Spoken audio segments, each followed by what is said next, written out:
My name is Ardell Fairchild, and I'm from the Wablo area. We live on a farm about 6 miles outside of town. People thought that when I quit nursing I was retired, but it's not retirement. We travel about 4 months out of the year.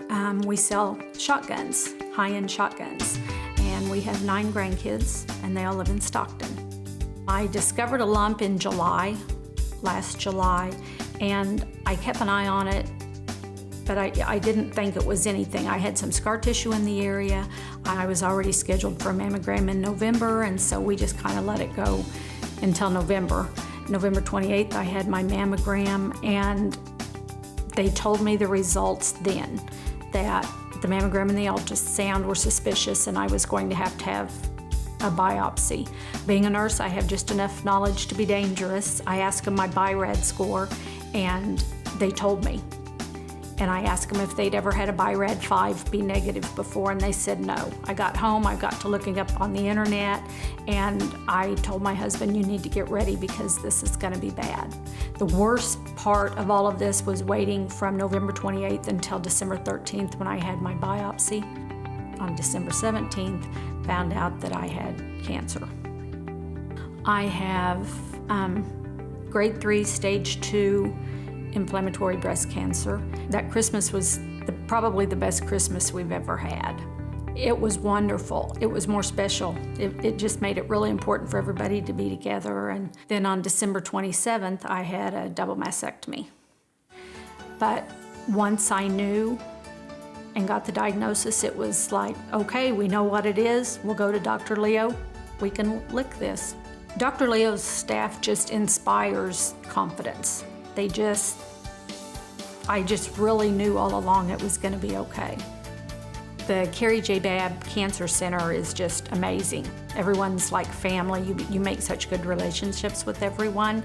They really care about you. The people calling after hours to check on you is just amazing. Everyone there's just become really good friends. And it just felt like being at home. I just knew that was where I was meant to go. The staff and all the workers, they do become just like family. That's when I changed from chemo to radiation. I was kind of sad. It was kind of bittersweet because I'd gotten so close to all the girls and all the nurses and everybody there. And it's been the same way with Dr. Brown and with all of the support staff. Having the Carrie J. Babb Cancer Center close to home was important to me because of the radiation, knowing I was gonna have radiation, and I would have gone to see Dr. Leo anywhere he was, but it's just a really added bonus to have it in Bolivar. It's worked out wonderful. I can't imagine driving to Springfield every day, and it's just been a blessing to have it in Bolivar.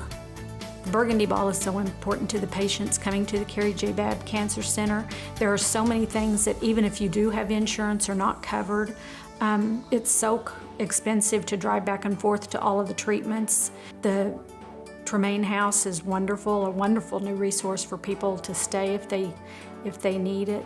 There's just so many things they do that you don't even think of when you're first diagnosed with cancer. You just don't even think of. And I know there were several things that I thought, how am I gonna do this? And they took care of them all. I would recommend anyone go to the Carrie J. Babb Center when they find out they have cancer. I cannot put into words the comfort and the peace that you get just from talking to the doctors there and the nurses. The nurse practitioners are awesome, but you just feel like you are in such good hands. After we first had our meeting with Dr. Leo, I was never worried again.